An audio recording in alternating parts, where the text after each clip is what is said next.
PDF로 제출하시는 응? PDF로 제출하는 학생이 음. 지금 PDF로 제출한 학생이 있다 그랬는데 PDF로 제출할 하면 안 돼요.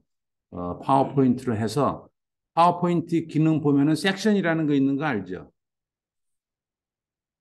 그래서 섹션의 기능을 가지고 매번 제출을 하는 거고요. 말씀이 지금 이렇게 섹션이라는 거를 여기서 설명을 하면은 여기 홈 보면은 그 섹션이라는 게 있고요. 여기 보면은 collapse all 하면은 섹션으로 쫙 이렇게 보여지죠. 지금 보입니까? 예, 그래서 이게 리포트 1, 이게 리포트 2 이런 식으로 하라는 얘기입니다. 그리고 매주 요거는 리포트 1이면은 그 다음 주에는 이 리포트 1과 리포트 2를 합쳐서 같이 그러니까 맨 마지막 시간에는 모든 여러분들 리포트 한 것이 이제 하나로 돼 있는 겁니다. 한 번 한 거를 이렇게 자꾸 수정하지 마시고, 얘기했지만 뭐 틀린 거보다도 여러분들이 스스로 하는 것이 중요하기 때문에, 매번 이렇게, 어큐뮬레이션 해가지고 올리도록 하세요. 아셨죠? 파워포인트를 직접 올리세요.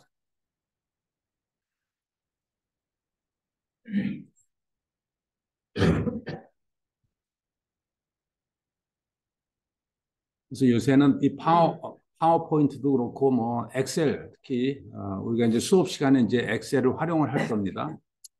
어, 파워포인트, 엑셀, 매우 파워풀하고 매우 필요한 툴입니다. 뭐 대부분들 여러분들 다 하실 줄 알지만은 그냥 본인들이 그냥 쉽게 접하는 메뉴 말고 그 기능을 객관적으로 해서 쭉 리뷰를 하고 공부하는 것이 매우 유용하겠습니다.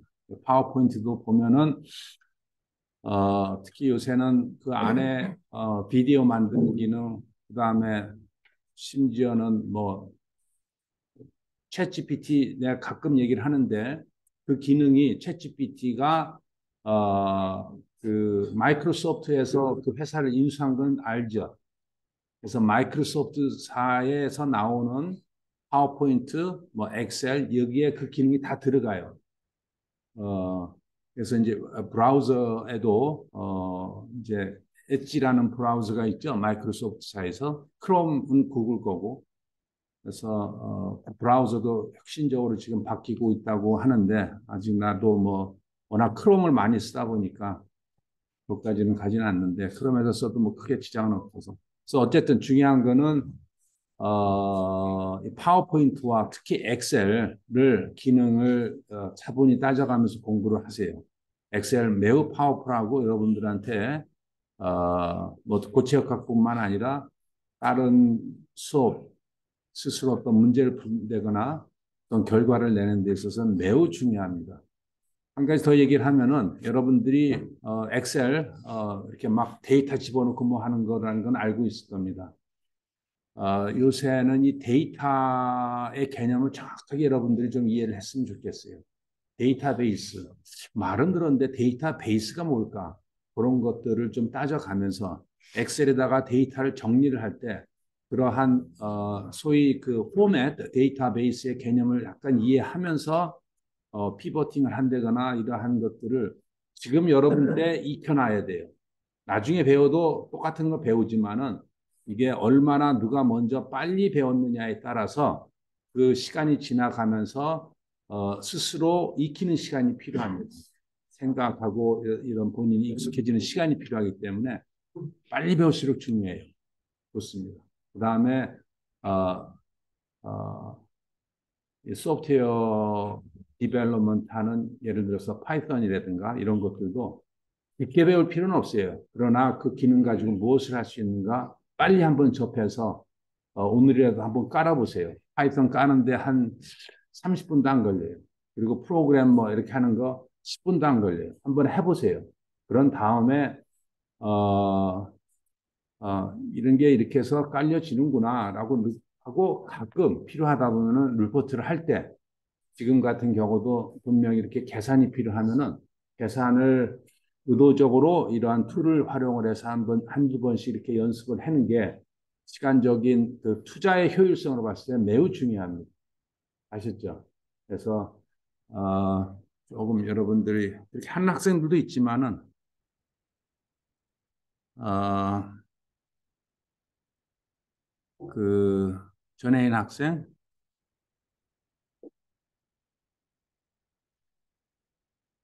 시다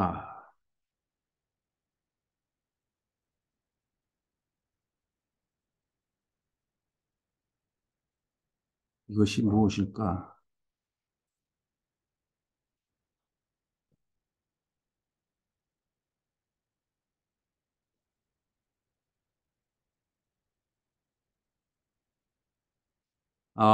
예, 뭐 사람의 어깨와 팔에 대해서 이렇게 바로 가정을 했습니다. 그래서 바에 뭐 팔의 길이 어, 보면은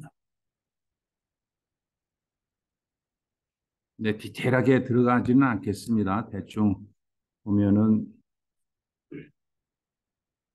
나도 지금 처음 보고 있지만은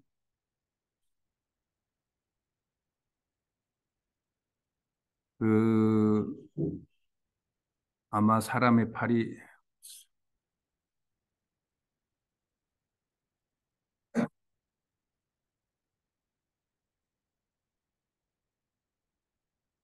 이렇게 된 것 같아요.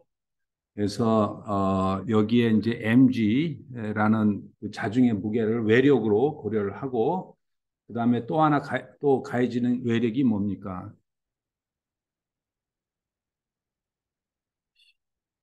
불안하네.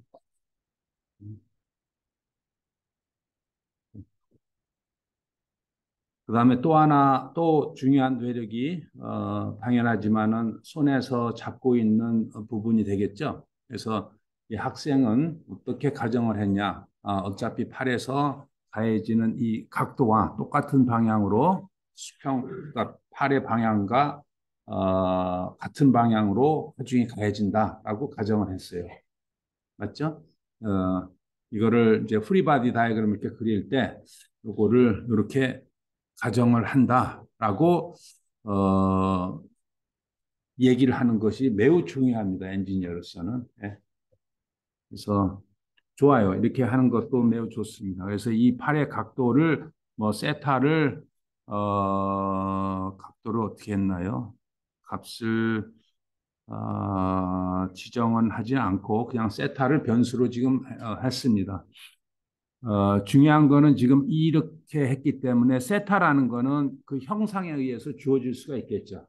네? 어떻게 두 사람이 잡고 있는 팔의 각도에 따라서 이 세타는 주어질 수 있는 거라고 볼 수가 있고 세타가 주어지고 하니까 세타 이 팔에서 평행 그러니까 그 같은 선으로 가니까 어떻게 돼요? 이것이 미지수가 이제 하나가 되죠.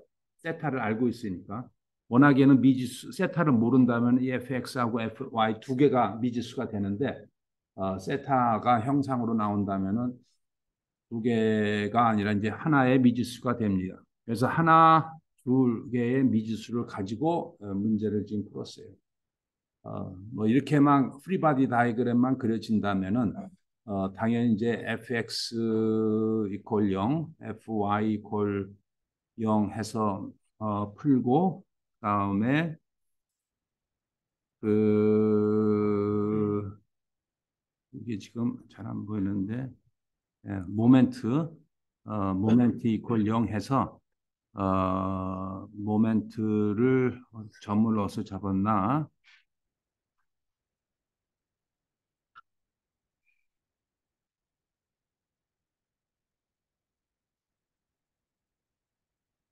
예, 내가 자꾸 눌러서 그런가?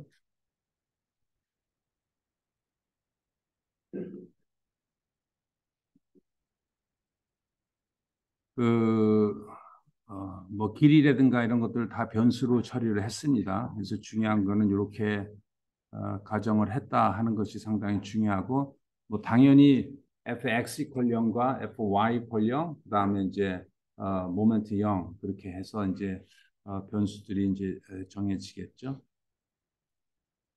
그 다음에 이제 그 압력 용기, 내압, 이거는 사실 인터넷에도 많이 나와 있죠. 그 길이 방향으로 잘랐을 때, 그 다음에 세타 방향으로 잘랐을 때 그런 잠깐만. 음.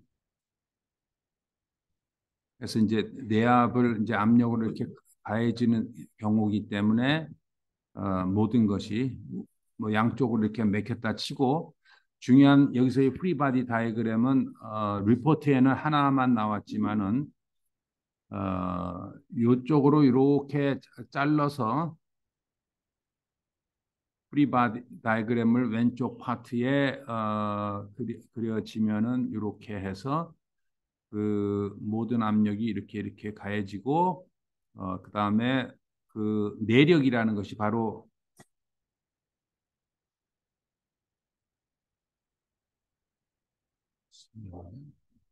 내력이라는 것이 여기서 이렇게 가해지겠죠. 네? 2파이 R로 가해지는 것이 바로 내력이 되겠습니다. 자, 그 다음에 이제 원주 방향으로 할 때는 어떻게 내력이 가해질까요? 원주 방향. 요거를 요렇게 잘라 봅니다. 요렇게. 그래서 보면은 요렇게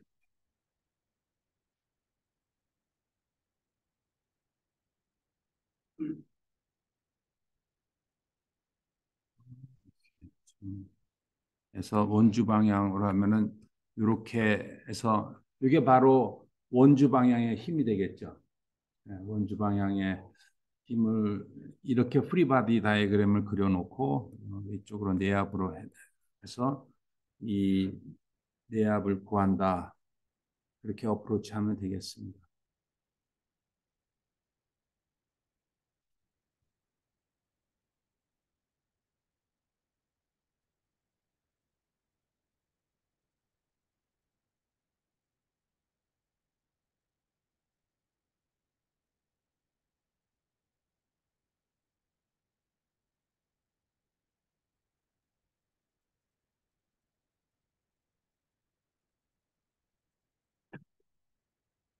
자, 그 4월 지금 이제 3월이고 4월 달에 수업에 대해서 내가 지금 미리 뭐 조금 한 달 정도 남긴 한 달이 채 안 남았구나. 미리 이제 얘기를 하는데요. 그 4월 19일이 아마 수요일일 겁니다. 4월 19일이 맞죠? 혹시 지금 중간고사 기간이 언젠가 좀 체크 좀 해보실래요?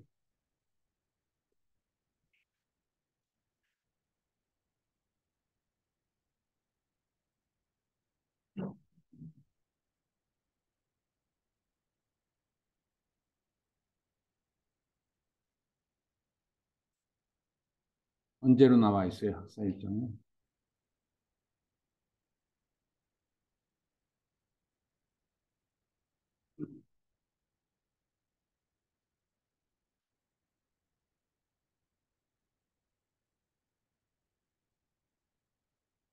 3월 28일부터 4월 12일까지. 3월 28일. 그러면 언제예요? 다음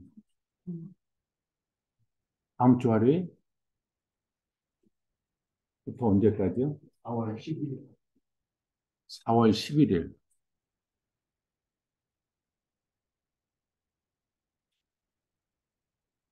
아무 11일이 너무 자, 뭐 여러분들한테 의견을 구할게요. 그거를 한 주 연기를 하고 싶은데 아니면은 그냥 그 주에 봐도 되고요.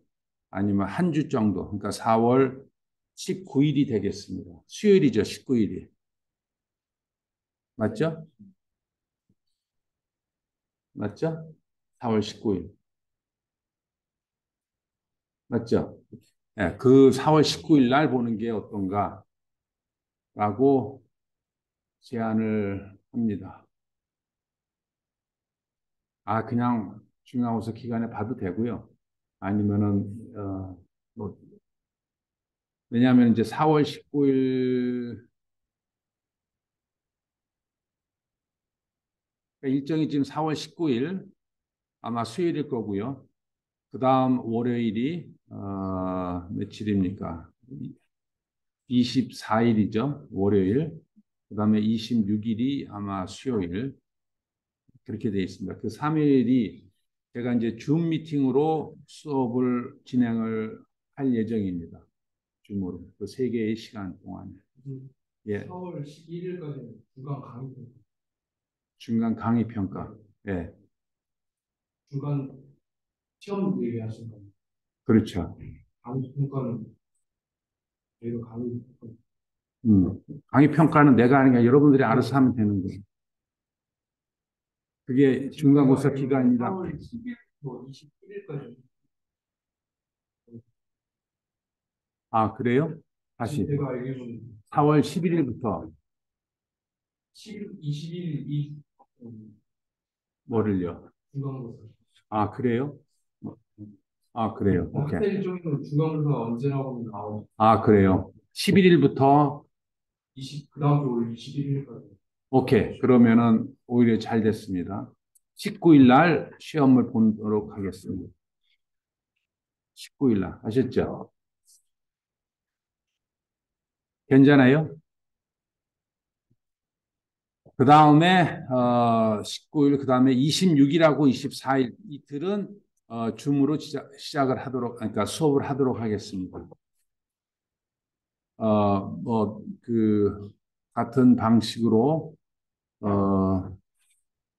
그때는 아마 그 강의실에서 하지 않고 여러분들이 편한 위치에서 하기를 바랍니다.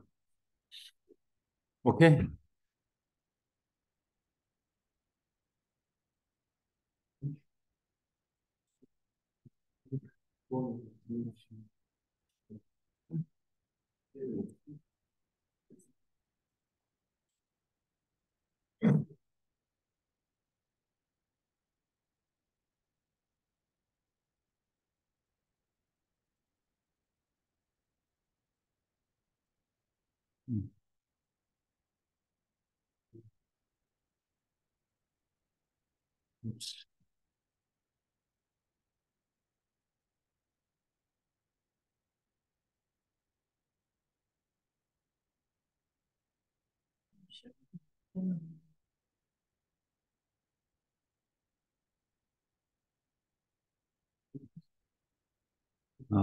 중간고사가 아까 4월 17일, 19일.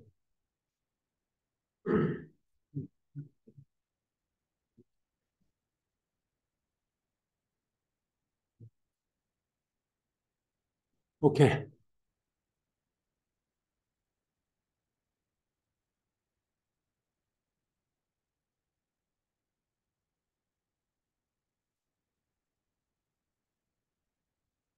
자, 오늘 시간에는 사실 여기서부터 이제 본격적으로 물론 지난 시간에 그 statically indeterminate 리포트로도 조금 경험을 했지만은 프리바디 다이그램을 어떻게 그리느냐에 따라서 문제들이 살짝 좀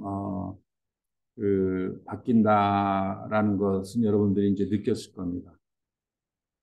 프리바디 다이그램까지는 사실은 여러분들이 우리 정력학 시간에 좀 많이 배웠던 내용이고요. 이 챕터 4부터는 본격적으로 우리가 그 3 플러스 5 플러스 1에 근거해서 각각의 사실 이퀄리브리움은 이미 우리가 배웠던 내용인데 리뷰를 한 거고요. 챕터 4부터는 이제 그 재료학에서 처음 아마 이제 다뤄지는 내용이 될 겁니다. 유니엑시얼 로딩 앤 디포메이션. 유니엑시얼 로딩 앤 디포메이션. 로딩, 디포메이션. 그러니까 항상 하중, 변형. 그다음에 하중과 변형을 관련시켜 주는 게 뭐라 그랬어요? 물성치죠. 네? 그래서 항상 큰 개념으로는 재료학은 F equal KX. 그 세 개 단어 심볼, F 하중, X 변형, 그다음에 물성치 K 이러한 개념이 매우 중요하다라고 강조해 왔고요. 그래서 오늘은 유니액시얼 로딩 앤 디포메이션에 대해서 진행을 합니다. 자, 첫째 유니액시얼 로딩이란 무엇인가를 따져보도록 합시다. 슬라이드는 간단합니다만은 많은 의미를 담고 있어요. Uniaxial loading and deformation is relate to a length L and A라고 했어요. Material property in a bar problem. 이게 바라는 거를 가끔 얘기를 했고 뭐 크게 어려운 거는 아닌데 어떠한 단면이 있고 길이가 이렇게 기다란 구조물이 있고 이 랭스 L과 이 단면이라는 것이 뭐 동그라거나 뭐 사각형이라든가 혹은 뭐 여러 가지 다양한 단면이 있겠습니다만은 이것에 대한 어떤 디멘션, 길이, 어떤 길이도 좋습니다. 요것이 뭐 H라고 한다면은 일단 여기서 나오는 이 바라는 것이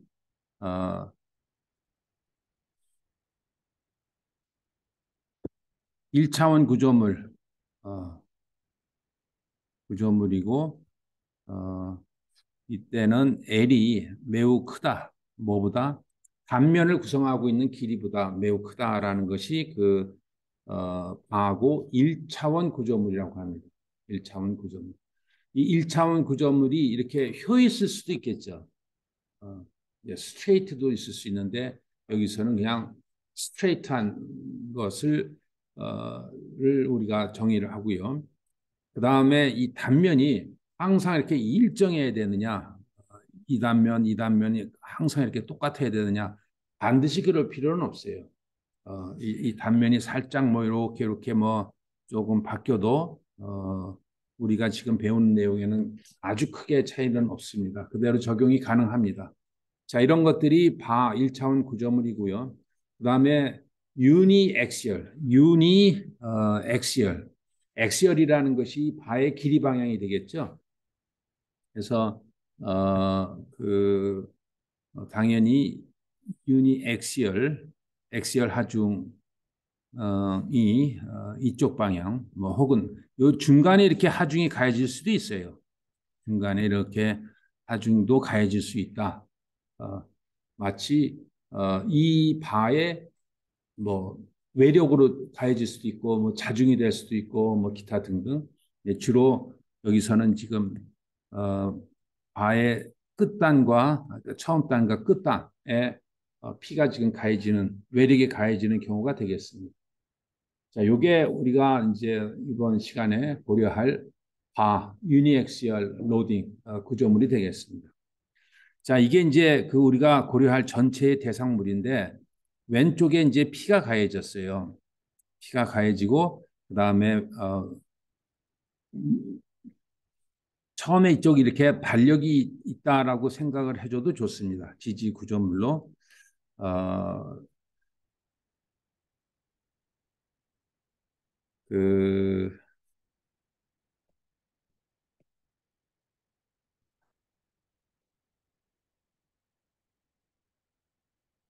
에서 오른쪽에서 힘이 당겨지니까 힘의 평형에 의해서 왼쪽에도 피가 마이너스 방향으로 가해지겠죠. 그래서 그러한 과정은 이미 거쳤다 치고 이 피와 피가 지금 양쪽으로 가해지는 경우가 되겠습니다. 이게 외력이에요. 네? 외력이라고 우리가 이해를 하도록 합시다. 자, 그런데 여기서 우리가 내력을 구하고 싶어요. 우리 리포트에도 얘기했지만은 이 팔에 걸리는 것이 팔 손바닥에 걸리는 것이 외력이라고 한다 치면은 팔꿈치라든가 어깨라든가 기타 등등에 걸리는 것들이 이제 내력이 되겠죠. 그런 내력이 을 구하기 위해서 이것을 반을 이렇게 한번 가상면으로 이것이 이제 가상면이 되겠습니다. 면으로 이렇게 잘라서 오른쪽과 왼쪽을 이렇게 분리를 시켜봤어요. 분리를 시켰을 때 이게 보면은 external force and internal force 이렇게 나왔는데 지난 시간에 우리가 요 두 개로 자르니까 요거하고 요게 지금 만들어지는 거는 당연한데 작용 반작용 때문에 반드시 이 두 개는 크기는 같고 방향이 다르다. 그럴 수밖에 없다라는 거 기억나시죠? 맞죠? 이거 보면은 다시 간단하게 따져보면은 이놈과 이놈이 더한 게 뭐가 돼야 돼요? 벡터 개념으로 0이어야 되죠. 요거 두 개가 0이기 때문에 이거와 이거 요게 만약에 미지수다 그러면은 요게 미지수고 이게 미지수다 그러면은 요놈과 요놈이 더한 것도 0이어야 되고 요놈과 요놈 더한 것이 각각 또 0이어야 돼요. 그래서 요놈 더하고 요놈 더한 게 0이기 때문에 이거 두 개 더한 거는 서로 0이어야 된다라고 지난 시간에 우리가 검토를 했었을 겁니다. 그래서 어, 간단한 얘기지만은 내력은 면을 항상 자르면은 오른쪽 면과 왼쪽 면에 두 개의 면이 두 개의 물체가 나오죠. 두 개의 면이 발생되고 그래서 각각의 면에 작용 나오는 반력은 반드시 작용 반작용으로 힘과 힘의 크기는 같고 방향이 반대해야 된다라는 것은 매우 중요한 사실입니다. 자, 그래서 오른쪽 거를 이제 따져 보면은 뭐 당연히 이걸 미지수로 생각을 한다면은 미지수로 생각을 한다면은 그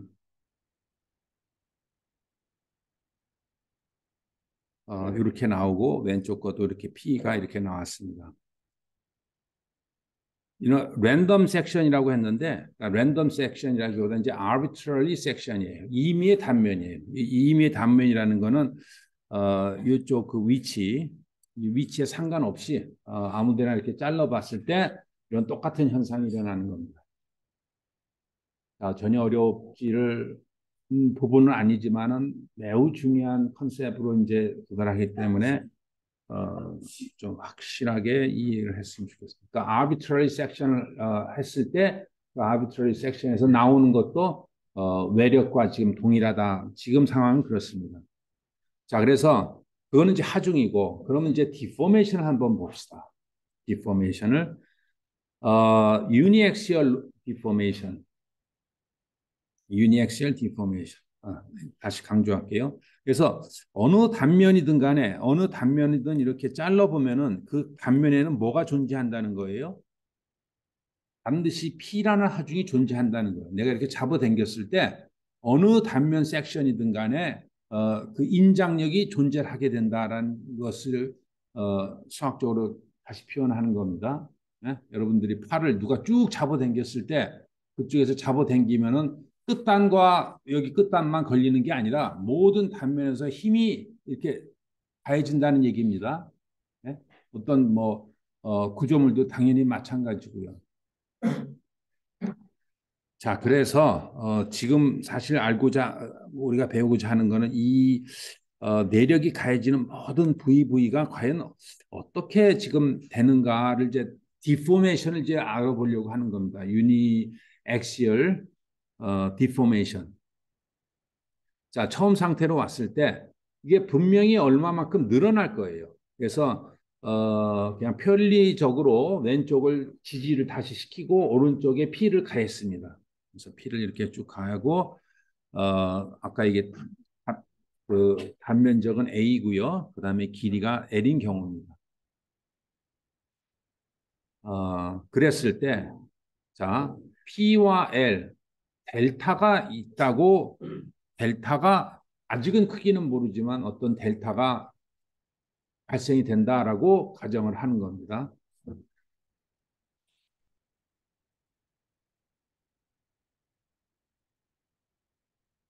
이 델타는 뭐에 의해서 결정이 될까요? 물론 L과 A지만은 중요한 거는 이 델타는 재료의 강성이라든가 물성치에 의해서 정해지겠죠. 이게 그러니까 예를 들어서 뭐 스틸이냐 알루미늄이냐에 따라서 이 델타가 결정이 될 겁니다. 자, 이때 P가 다른 건 똑같은데 P가 두 배로 되면 어떻게 될까? 델타도 두 배가 된다라는 얘기예요. 두 배가 된다. 델타가 두 배가 된다라는 것을 뜻하는 거고요. 자, 그 다음에 그러니까 이게 기본으로 그 레퍼런스가 돼서 첫 번째는 P가 이렇게 늘어나는 경우고요. 두 번째는 어떤 경우입니까? 길이가 두 배로 늘었어요. 길이가 두 배로 늘었어요. 길이가 두 배로 늘어났을 때 델타가 어떻게 될까요? 델타도 당연히 두 배가 되는데 두 배가 되는 데 있어서 뭐 이견은 없죠. 예?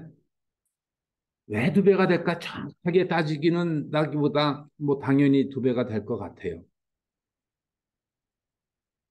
어, 이제 각각의 의미는 있는데 일단은 그렇게 관찰을 했다고 할 수 있다라고 봅시다. 자, 그 다음에 A가 단면적이 두 배가 됐어요. 단면적이 두 배가 되면은 델타가 어떻게 될까? 하중하고 길이는 똑같아요. 그러면은 변형량 델타는 어떻게 돼요? 반으로 줄어드는 데에 대해서는 또 큰 이견은 없죠. 맞죠?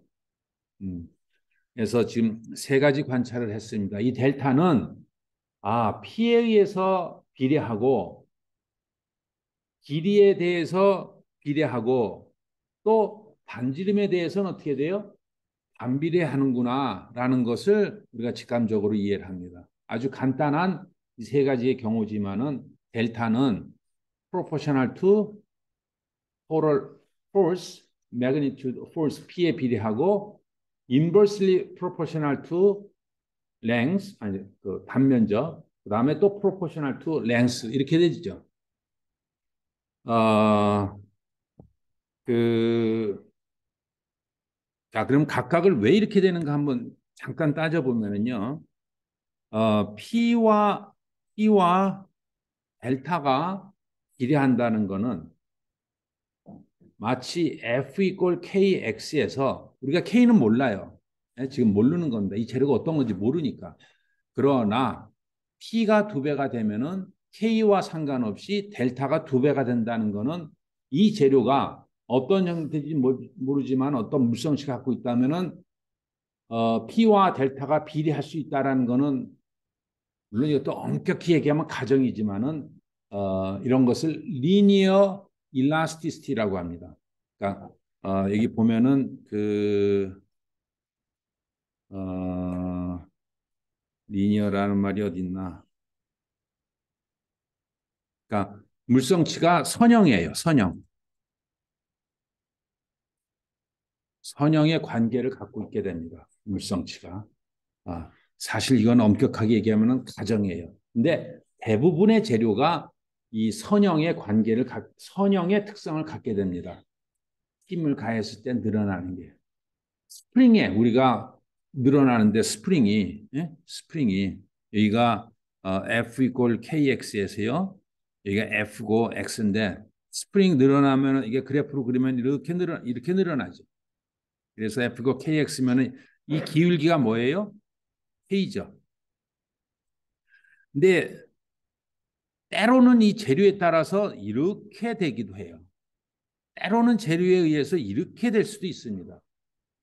그러나 대부분의 재료는 그리고 요 X가 아주 스몰 스케일 때는 바로 요 부분이 되겠습니다. 스몰이 얼마나 스몰이냐?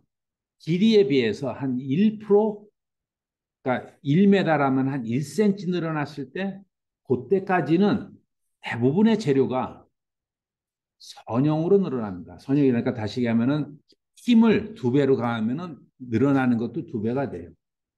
이걸 선형 물성치라고 부릅니다. 다시 얘기했지만은 엄격하게는 가정이에요. 근데 여러분들이 이제 메카니컬 엔지니어에서 이제 어떤 구조물을 해석을 하고 설계를 할 때요, 이런 선형 관계로 가정을 해도 거의 99% 무난합니다.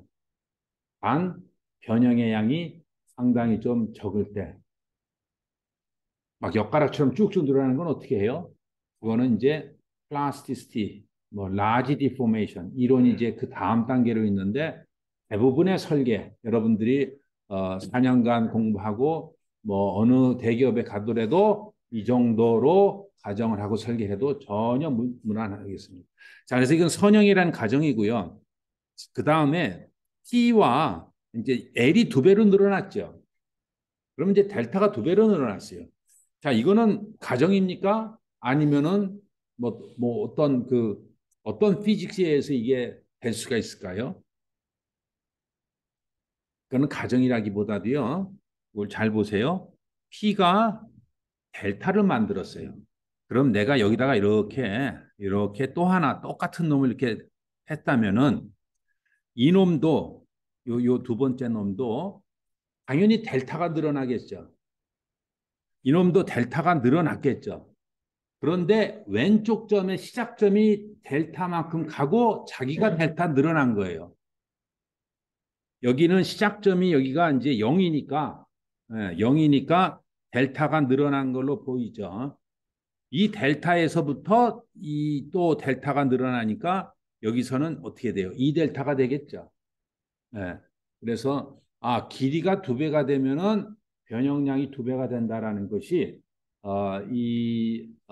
상대적인 길이, 상대적인 변형량이라는 게 매우 중요한 얘기입니다. 요 그림을 꼭 연상을 좀 시켰으면 좋겠습니다. 요거를 반 나눴을 때 다시 얘기하지만은 요거와 요거는 어때요? 똑같은 힘을 받게 되죠. 아까 이거를 이렇게 해서 내력으로 왼쪽을 이렇게 강한 거나 오른쪽에 내력을 강한 거나 똑같은 PP를 받게 되고 각각이 똑같은 상황에 델타가 늘어나는데 그 델타라는 거는 왼쪽 대비 오른쪽이 늘어난 양이죠. 그러니까 두 번째 이놈은 왼쪽 대비 델타 늘어나고 왼쪽도 왼쪽 대비 델타 늘어나니까 각각 더해져서 이 델타가 늘어나죠. 예. 자, 그래서 이 델타예요. 이거는 가정이 아니에요. 가정이 아니라 당연한 관찰이고, 이거는 그냥 팩트예요. 그 다음에 단면적을 두 배로 했습니다. 단면적을 두 배로 했더만 델타가 반으로 늘어나네. 이건 어떤 게 가정인가? 당연해 보이는데 이걸 어떻게 얘기를 할 수가 있을까? 응? 어떻게 얘기를 할 수가 있을까요?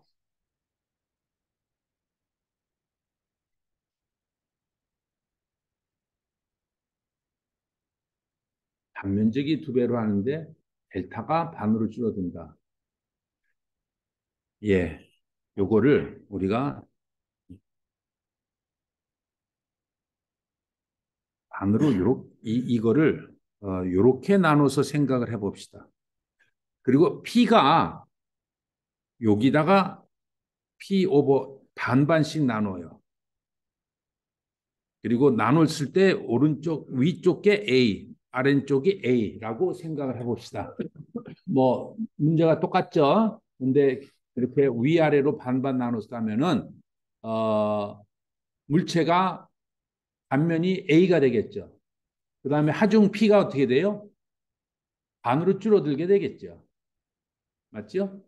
그래서 이런 경우는 바로 어디에 해당합니까? 이 선형. 이게 하중이 반으로 줄어들면, 그러니까 두 배로 되면 D 델타가 되니까 이놈이 뭐 당연한 얘기지만은 P가 반으로 줄어들면 델타는 반으로 줄어든다는 게 되겠죠.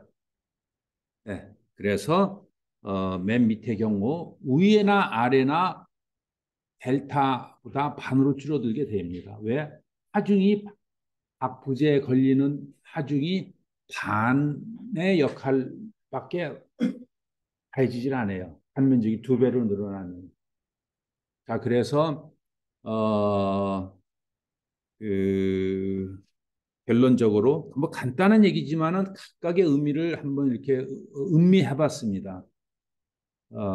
우리 재료역학을 관찰하고 이해하는데 매우 중요한 그림이 아닌가라고 봅니다.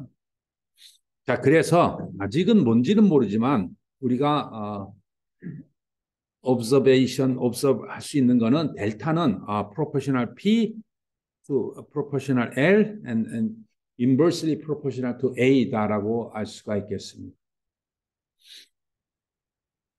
자, 우리 보통 이게 비례할 때 이거를 등식으로 바꾸려면 어떻게 해야 돼요? P 곱하기 L에 A에서 등식으로 바꾸려면 어떤 콘스탄트, 미지 콘스탄트지만 C 이렇게 놓으면 등식으로 바꿀 수가 있죠.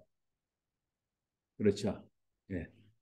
그거와 마찬가지로 P, 이 수식이 조금 완성돼 있지 않는데 P는 그러니까 이 델타는 그러니까 C라는 게 도대체 어디서 나올까? 바로 이 C가 물성치와 관련돼 있는 상수예요. 물성치. 아직은 우리가 모르지만 물성치예요.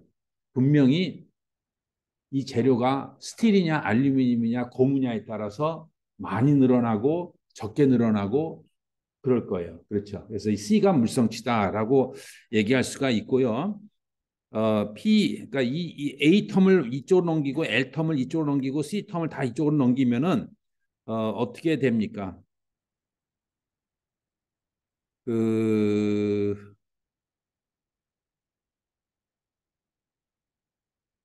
델타에다가 A 되고 가만 있어봐 델타 P L 맞죠? P가 L이 밑으로 나눠지죠. 이렇게 내가 좀 이렇게 좀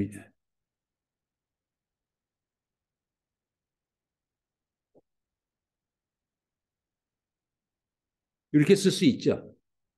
예? 그러니까 material property 곱하기 A 곱하기 델타 곱하기 L 이렇게 쓸 수 있죠. 맞죠? 오케이. 자, 그래서 이 material property 곱하기 단면적 곱하기 델타 오브 L 이게 P가 왼쪽에 있는 경우입니다. P가 왼쪽에 있고 이렇게 지금 됐어요. 다음 페이지를 한번 봅시다. 무슨 내용이 나오나. 그래서 P 콜 material property 곱하기 A 나누기 L 곱하기 델타 이렇게 지금 표현이 됐어요. 그러니까 이 간단한 수식에 도달함에 어떠한 관찰이 있었는가 우리가 아주 펀더먼털하게 검토를 했다는 의미입니다. 자, 여기서 이 도대체 이 머티리얼 프로퍼티라는 게 너 뭐야?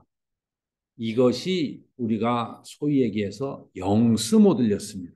영스 모델이었어. 영스 모델이었어. 아마 여러분들이 제육학, 그다음에 이런 물체를 가지고 설계를 하거나 뭐 할 때 제일 많이 듣는 물성치가 되겠어요. 영스 모델리어스.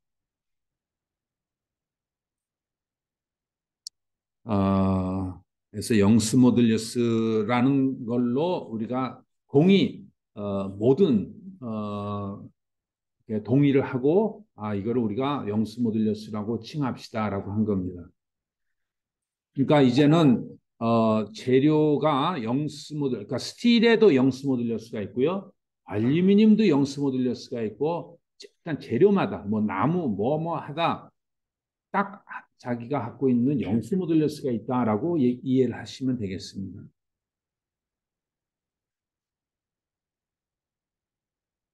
그래서 요거를 이제 E라고 표현을 하고요. 그 다음에 EA 여기 수식에 뭐 당연히 대입하면요, EA 오버 L 곱하기 델타 이렇게 지금 쓰여질 수 있다라는 아주 중요한 사실이 되고, 이게 바로 아까 우리가 간단하게 살펴봤던 이 하나, 둘, 세 가지의 경우를 수식으로 써진 게 되겠습니다. 뭐 수식을 이해하는 것도 그렇고 뭐 기억해내는 것도 전혀 문제가 어려움이 없겠죠. 예? 그냥 무턱대고 2A 나누기 L 곱하기 델타 이게 아니라 의미적으로 한번 파악을 좀 했으면 좋겠어요. 이건 지금 반대로 돼 있는데 P하고 이제 또 이제 다른 얘기 이제 반대로 의미를 생각을 해보십시오. 델타를 그, 필요한 델타를 만들어냄에 있어서 이제 필요한 PAL인데 이거를 similarity라고 표현인데 similarly to 우리 F equal KX라는 거 스프링일 때 이렇게 표시되죠. 지금 뭔가 왼쪽과 오른쪽이 같죠. 예? 이걸 이 바가 피해를 가했을 때 델타가 늘어났어요. 그랬을 때 마치 스프링처럼 그 K가 어떻게 표시된다는 거예요.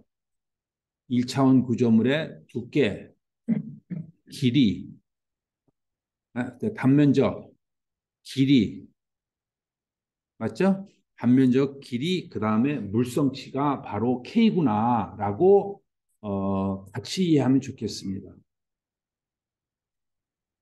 바로 요게 마치 스프링에서는 K구나. 근데 K는 스프링의 K를 딱 여러분들이 스프링을 구입을 할 때요.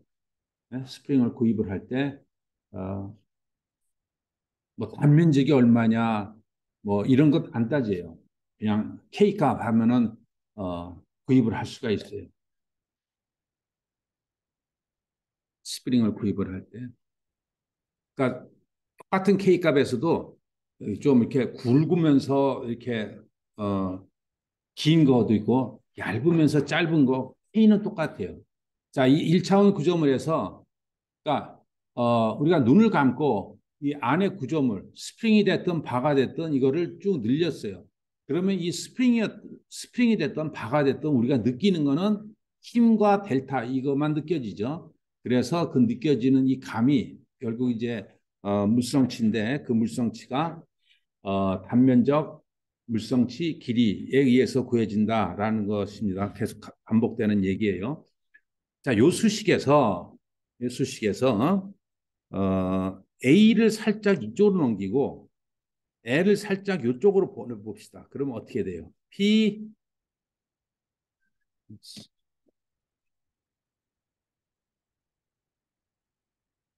어떻게 돼요? P 나누기 A가 왼쪽으로 가요.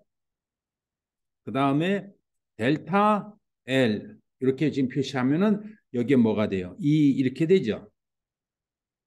이런 형태로 이해하는 게 아주 이제 유용하고 이렇게 표현이 돼야 돼요. 이렇게 표현이 되면은 바로 P 나누기 A, P 나누기 A가 뭔가 연상을 한번 해보십시오. 단면적에 가해지는 하중인데 단위 단면적에 가해지는 하중이구나. 그 다음에 델타 오버 L은 뭘까요?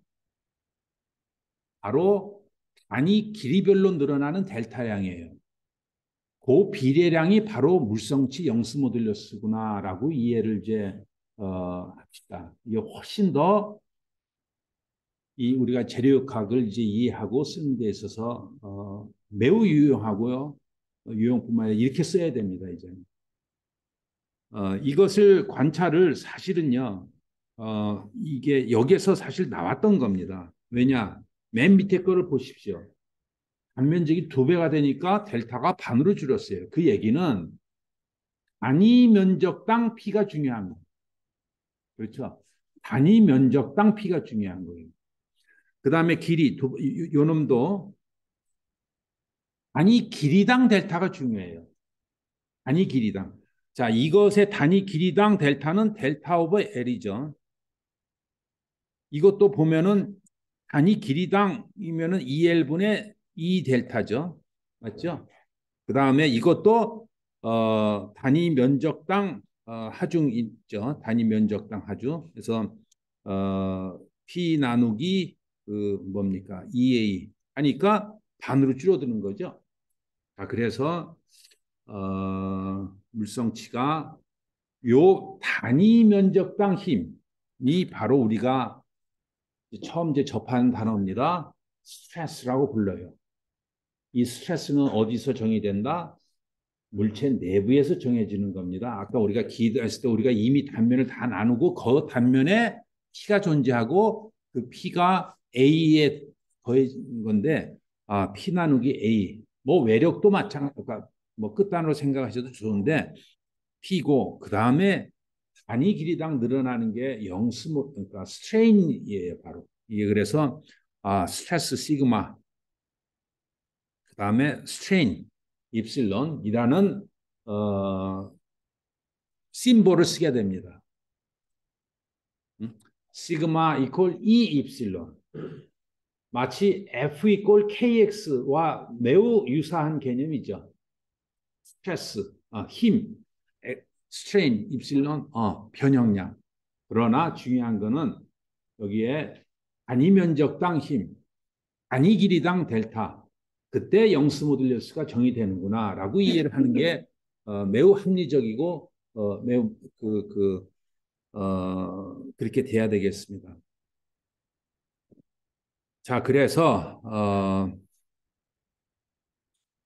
뭐 항상 그렇지만은 우리가 이제 단위를 보도록 합시다. 단위. 그러니까 이가 뭐 스틸이냐 혹은 뭐 알루미늄이냐 뭐 기타 여러 가지 재료에 따라서 이 재료 물성치가 딱 정해져 버려요. 정해져. 근데 스틸 경우 같은 경우는 이가요 기가 파스칼이에요. 어이 갑자기 기가가 왜 나오는가 여기가 파스칼. 단위를 봤을 때 요 스트레스는요 P 나누기 A니까 P를 대표하는 단위가 뭐예요? 뉴턴이죠. 단면적 A를 거는 뭐 메타 제곱이죠, 당연히. 그래서 뉴턴 나누기 메타 제곱. 이게 단위가 뭐예요? 파스칼이죠. 파스칼. 분포되는 압력 단위예요. 왜냐? P 나누기 A니까 단위 면적당 힘이니까 당연히 압력의 의미죠. 압력의 의미입니다. 그래서 이게 파스칼로 표현이 되는구나. 그 다음에 영스 모델, 그러니까 스트레인을 봅시다. 스트레인은 어떻게 표시돼요? 단위 길이당 늘어나는 길이에요. 길이분의 길이에요. 맞죠? 길이분의 길이입니다. 그래서 단위가 있어요, 없어요? 네, 없습니다. 그래서 이거는 메타분의 메타기 때문에 이거는 단위가 없어요. 디멘전은 있습니다. 그러면 영스 모듈러 쓰는 단위가 뭐가 돼요? 얘가 파스칼이니까 파스칼의 단위를 그냥 갖겠죠. 네, 파스칼의 단위를 갖게 되고요. 근데 여기 왜 기가를 쓰냐? 왜 기가를 쓸 것 같아요?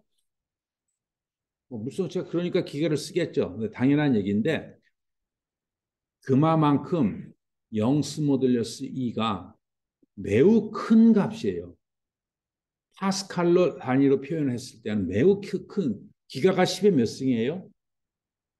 10의 9승이죠. 네, 10의 9승. 그러니까 이게 영스 모듈러스에 갖는 의미는 이것이 일이 되기 위해서 얘가 일이 되기 위해서 필요한 스트레스라고 이해를 해줘도 되겠죠. 수식으로 보면은. 그러니까 뭐 예를 들어서 1m가 스트레스를 받아서 1m가 1m 늘어날 때, 그러니까 1m가 2m 되는 거죠. 그러면 오른쪽 입실론이 뭐가 돼요? 1이 되죠. 그때 가해지는 스트레스가 바로 영스 모듈러스의 의미가 되겠죠. 얼마나 필요하다고요? 200기가파스칼. 200기가파스칼 사실 좀 상상이 안 되죠. 네? 상상이 안 되는데 만약에 단면적이 우리가 쉽게 상상할 수 있는 10cm, 10cm 스틸바 너무 두꺼운가? 뭐 1cm, 1cm라고 해볼까요? 1cm, 1cm, 1cm, 1cm 되는 요 단면. 요게 1cm, 요게 1cm면은 단면적이 얼마예요? 메타 제곱으로 봤을 때. 10의 마이너스 4승 메타 제곱이죠. 그랬을 때 아까 얘기했듯이 스트레인이 1가 됐을 때 필요한 힘이 얼마일까요? 뉴턴으로는 바로 200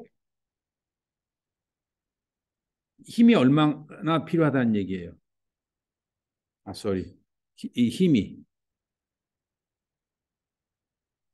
얘가 그러니까 얘가 지금 1로 치고 얘가 지금 그 단면적이 10의 마이너스 4승이고 얘가 지금 얼마예요? 200에 10의 9승이에요. 그러면 P는 얼마예요? 200에다가 10의 곱하기 13승이에요. 단위는 뭐? 뉴턴이죠. P니까 이제 뉴턴이죠. 단면적은 10의 마이너스 4승이었으니. 맞나요?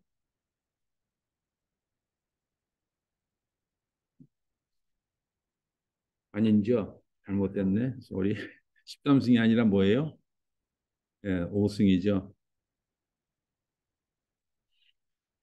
자, 5승이면은 이게 뉴턴 하면 잘 이해는 안 되는데 우리가 무게 킬로로 바꿔버릴까요? 킬로로 하면 어때요? 뭐 9.8이니까 대충 10 털어내면은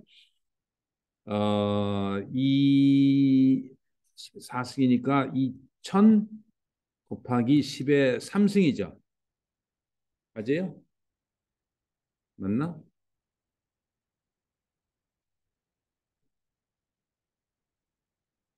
2000이 아니라 2만의 10의 3승인가요? 5개. 이렇게 2개. 하나가 더 들어가죠? 여기 하나 더 들어가죠? 이렇게. 이게 뭐예요? 2만 톤이에요. 2만 톤. 상상을 초월하는. 그러니까 스틸 바가 1cm, 1cm일 때 이것이 쭉 해서 들어갈 때 2만 톤이 필요해요. 그만큼 스틸이 안 늘어나려는 저항력이 크다란 얘기예요. 근데 이게 스틸이 여러분 스틸이 이거를 2배가 늘어난다는 건 상상할 수가 없죠. 거의 그렇게 했다가는 뭐 재료가 무슨 뭐 엿가락처럼 쭉쭉 늘어나건 말이 안 되는 거고 실제로는 얼만큼 늘어난다 그랬어요? 1%. 1%라 그래도 스틸 입장에서는 엄청량이에요. 엄청나게 큰 변형량이에요. 그러니까 우리가 눈에는 잘 안 보여요. 네? 그래서 1%로 생각을 하면 얼마일까? 얘가 1%로. 1%는 아까의 100분의 1이니까 여기다가 100, 그러니까 20톤이 되겠죠. 맞아요? 3개 털어나면 되니까. 아니네. 원래 이렇게 자꾸 헷갈리나? 200톤이죠. 아까 1%, 아까 1에서 0.01, 1%로 가니까. 그러면 200톤이에요. 그래도 엄청난 거예요. 스틸 바 1cm, 1cm를 1%로 늘어나기 위해서 필요한 하중값이요. 200톤이에요. 내가 계산에 실수가 없기를 바라고. 그 정도로 이 스틸이 뭐예요? 늘어나는데 엄청난 저항이 있다는 거예요. 근데 스틸은 대부분 2%만 되면 이제는 엿가락처럼 이제 지 역할을 잘 못해요. 그러니까 그만큼 우리가 다루는 이 변형량이라는 것이 아주 미소량이에요. 스틸은 알루미늄은 얼마예요? 한 70기가파스칼. 살짝 그 스틸보다는 좀 더 작아요. 그 얘기는 뭐예요? 잘 늘어나게 됩니다. 1%대 늘어나는 힘이 작다라는 것은 잘 늘어난다는 얘기입니다. 그래서 이 두 가지 재료는 물성치는 스틸이요 200기가파스칼, 알루미늄 70기가파스칼 이 두 숫자는 여러분들이 반드시 좀 이해와 더불어 외우고 있어야 되겠습니다. 이 물성치를 측정코자 우리가 주로 하는 것들이 그 experimental method to measure the Young's modulus. 그래서 이거를 보통 이렇게 시편으로 해가지고요. 스트레인 게이지라고 들어봤어요? 스트레인 게이지. 스트레인 게이지를 딱 붙이면은 스트레인 게이지에 여기 뭐 전기 회로를 딱 넣으면은요. 얘가 이제 쭉 잡아당기면 그 물체가 늘어나면서요. 요 스트레인 게이지가 이제 살짝 같이 늘어납니다. 늘어나면은 여기에 저항이 발생되고 저항을 회로에 연결하니까 이게 볼티지가 발생하게 회로를 꾸며놓은 게 스트레인 게이지입니다. 그래서 스트레인 게이지에서 전기 신호를 딱 받고 이 하중 이것도 역시 마찬가지로 이제 로드셀이라는 이렇게 디바이스가 있어요. 디바이스에 딱 놓고 하면 여기도 전기 신호가 나와요. 그래서 가해지는 하중을 구하고 이게 단면적을 우리가 아니까 단면적으로 이것이 여기서 나오는 전기 신호를 주고요.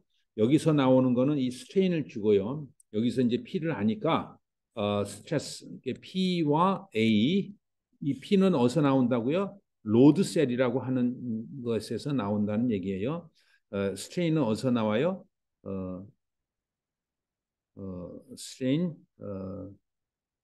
게이지에서 나온다. 그랬을 때, 스틸은 200기가파스칼, 뭐 알루미늄, 아까 이제 700이라 그랬죠. 알루미늄은 그 구성에 따라서 뭐 60 시리즈, 50 시리즈 이게 다양하게 합금이 있습니다. 그래서 47은 조금 작은데 60, 뭐 70, 뭐 40 이렇게 지금 좀 다양한 폭이 있습니다. 러버는 뭐 잘 늘어나죠, 쭉쭉. 그러니까 이게 엄청나게 작다라는 건 우리가 쉽게 알 수가 있겠습니다. 여러분들이 그 앞으로 재료역학과 이 물성치화를 이게 관심 있고 저기 한다면은 어, 이런 실험도 이제 많이 이제 진행을 하게 될 것인데.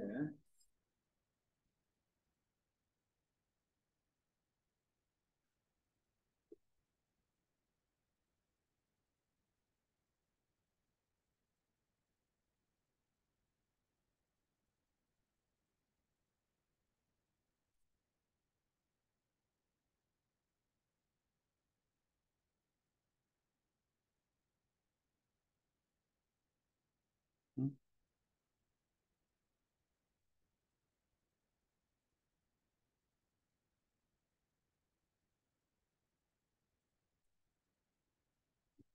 아,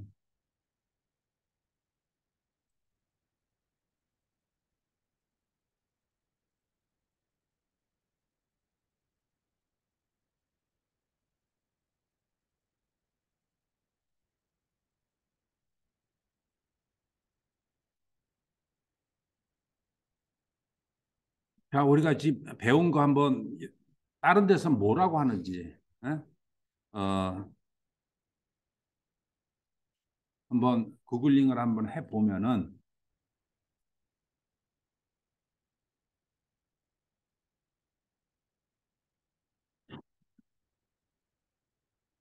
아마 엄청난 데이터를 볼 수가 있을 거예요. 그만큼 지금 우리가 특별한 걸 하는 게 아니라 많은 사람들이 이거를 가지고 실험하고 측정하고 다양한 설계를 하고 뭐 하여간 뭐 설계를 하고 하는데 이 기본적인 재료를 여러분들이 개발을 할 수가 있어요. 어떻게 스틸에 들어가는 여러 가지 성분들을 막 섞고 해가지고 새롭게 만들고요. 알루미늄도 막 거기에 들어가는 금을 만들 수가 있고요. 또 재료를 막 섞어서 또 다양한 어떤 그 복합 재료를 만들 수가 있고요. 그래서 이게 가장 티피컬한 스트레스 스트레인 커브가 되겠습니다. 그래서 여기 나왔죠? 스트레스 오른쪽에 스트레인 그리고 그 B가 이게 뭐라고 돼 있어요? 요 기울기 요게 영스 모듈러스다라고 지금 나왔습니다. 뭐 어떠한 검색을 해도 데이터를 해도 그게 다 나오고 아까 이것처럼 영스 모듈러스 재료가 크게 가면 어떻게 된다고요? 막 비선형으로 가요. 비선형으로 가게 되는데 우리는 0.01이 뭐예요? 이게 디포메이션인데 하여간 스트레인 개념으로 봤을 때는 그러니까 대부분이 이제 이런 재료입니다. 크게 가해지면은 그러니까 이 보십시오. 텐사일 스트레인 여기는 스트레스. 그래서 5%만 넘어가면 벌써 얘가 어떻게 돼요? 엿가락처럼 이게 곡선이 휘었다는 것이 바로 곡선이 휘었다는 게 뭘까요? 많이 늘어나는 거죠. 똑같은 하중에 대해서. 맞죠? 그러니까 기울기가 작냐 크냐 이게 뭐예요? 잘 따져보십시오. 똑같은 하중에 대해서 기울기가 낮아지면은 많이 늘어나는 거죠. 그렇죠? 그래서 이게 기울기가 이렇게 기울어진다는 거는 엄청나게 많이 늘어난다. 그리고 비선형이 된다라는 얘기고요. 그러니까 잠깐 얘기했지만은 스트레인 게이지의 뭐 원리라든가 이런 것들을 이해하는 것은 매우 중요한 거예요. 그러니까 스트레인 게이지 이런 것들을요 밑에 재료 늘어난 재료다가 딱 붙여요. 잘 붙입니다. 어떻게? 밑에 재료가 늘어날 때 너 여기 지금 이렇게 돼 있죠. 그러니까 같이 늘어나게끔 해가지고 그 여기에 왜, 왜 밑에 메뉴가 없어졌지? 지금 컴퓨터를 다시 부팅을 해야 되는데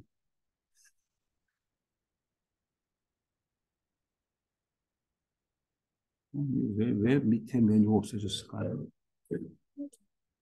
음? 손으로?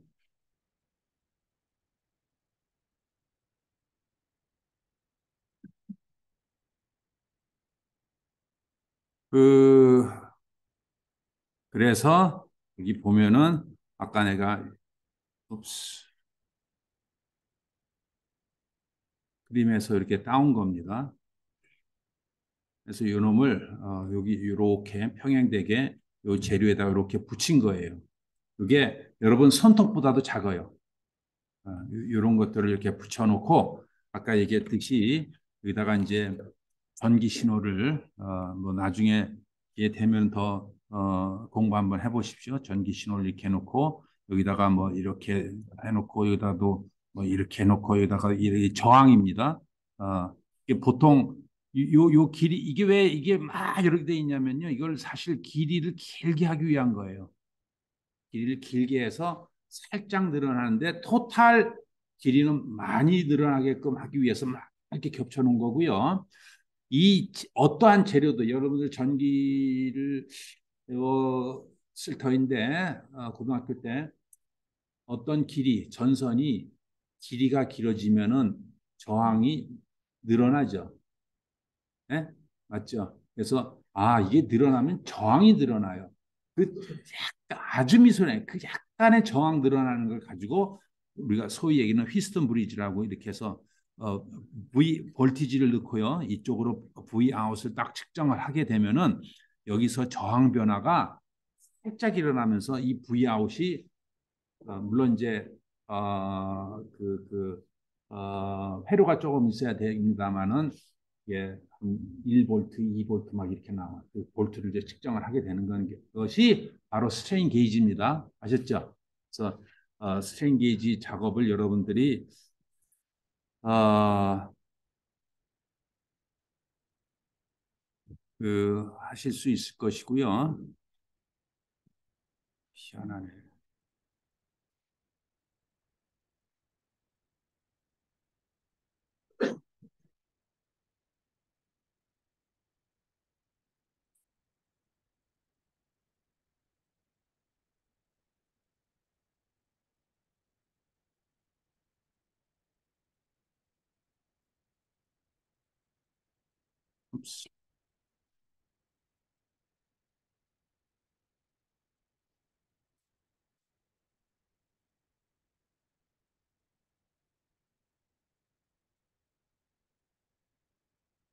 그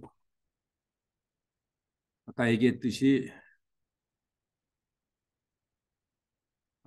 또 하나는 바로 로드셀이 되겠습니다. 로드셀. 로드셀이 뭐냐? 바로 하중을 측정하는 장비예요. 아까 우리가 쭉 잡아당기는 거를 하중을 우리가 측정할 수가 있어야 되겠죠. 그래서 여러분들이 물성치를 측정할 때는 스트레인 게이지, 스트레인이 필요하고요. 하중을 재는 로드셀이 필요합니다. 바로 이 로드셀이 이렇게 생겼어요. 왜 이게 S자로 이렇게 구워졌을까? 바로 요 안에 이게 밴딩에 의해서 잘 늘어나게끔 하는 그러한 구조물이기 때문에 그렇습니다. 그래서 이것들을 유니버셜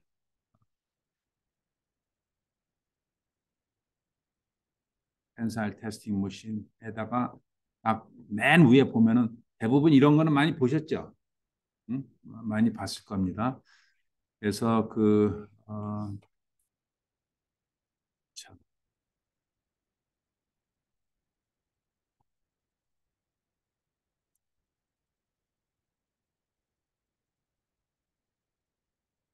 그 여기에 요 시편을 여기다 이렇게 딱 넣고요. 요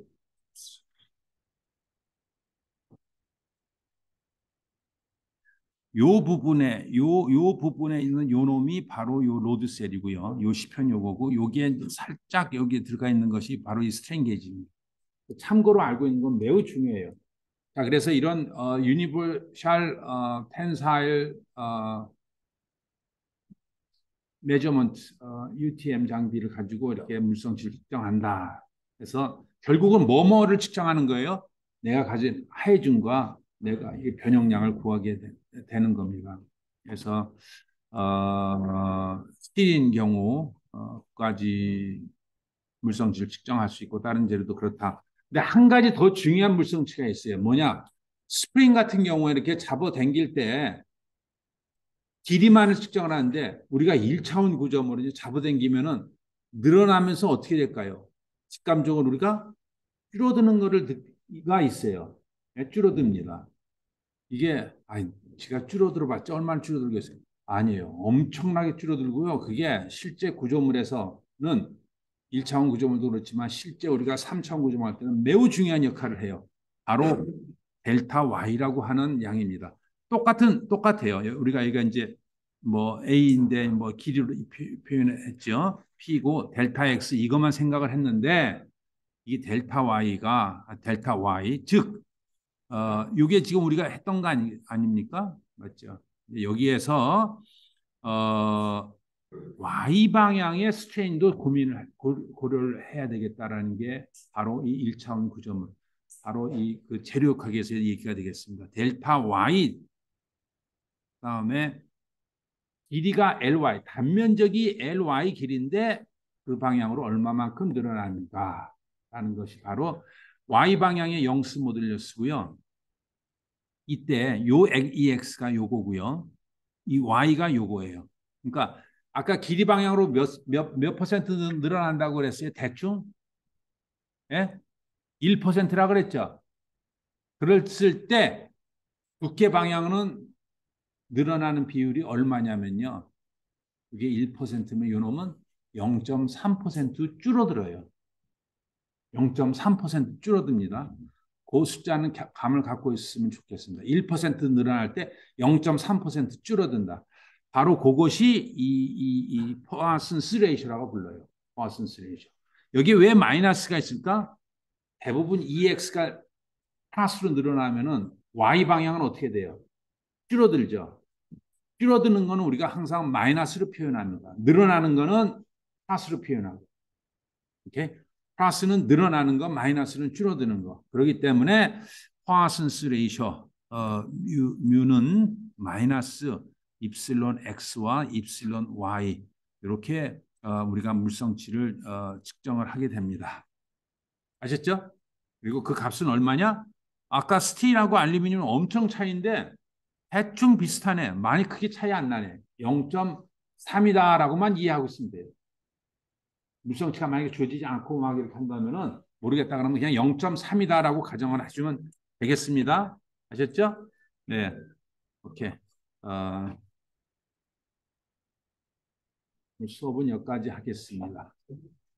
그래서 그 질문 많이 그러니까 지금 웹사이트를 통해서 남들은 어떻게 얘기하는지 포화슨스 레이셔라는 건 뭔지 한번 넣어보면은 엄청난 자료들이 나올 거예요. 자, 수고했습니다.